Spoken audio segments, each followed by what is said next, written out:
राधे राधे दोस्तों।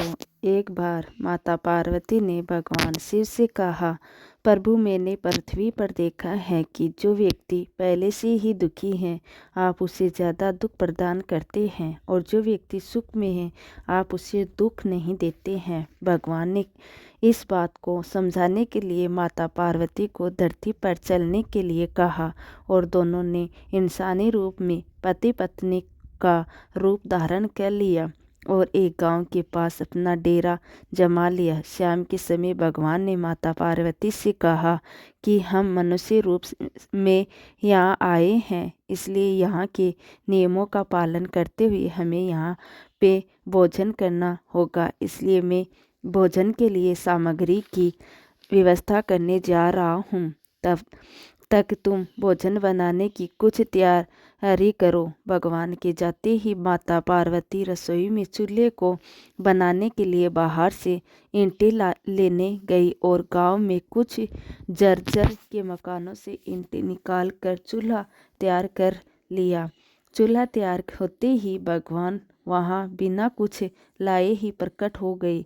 माता पार्वती ने उनसे कहा, आप तो कुछ भी लेकर नहीं आए, अब भोजन कैसे बनेगा? भगवान बोले, पार्वती अब तुम्हें इसकी ज़रूरत नहीं पड़ेगी। भगवान ने माता पार्वती से पूछा कि तुम चूल्हा बनाने के लिए इन ईंटों को कहाँ से लेकर आई हो? माता पार्वती ने कहा, प्रभु इस गांव में बहुत से ऐसे घर थे जिनका रख रखाव सही ढंग से नहीं हो रहा था।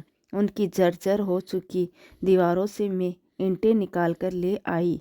भगवान ने फिर कहा, जो घर पहले से ही खराब थे तुमने और खराब कर दिया। तुम ईंटें सही करो, घरों की दीवार से भी तो ला सकती थी। माता पार्वती बोली, प्रभु उन घरों में रहने वाले लोगों ने उनका रख रखाव बहुत सही तरीके से किया है और वो घर बहुत सुंदर भी लग रहे हैं। ऐसे में उनकी सुंदरता को बिगाड़ना उचित नहीं होता। भगवान बोले, पार्वती यही तुम्हारे द्वारा पूछे गए प्रश्न का उत्तर है। जिन लोगों ने अपने घर का रख रखाव अच्छी तरह से किया है, यानी सही कर्मों से अपने जीवन को सुंदर बना रखा है, उन लोगों को दुख कैसे हो सकता है? मनुष्य के जीवन में जो भी सुखी हैं वो अपने कर्मों के द्वारा सुखी हैं, और जो दुखी हैं वो अपने कर्मों के द्वारा ही दुखी हैं।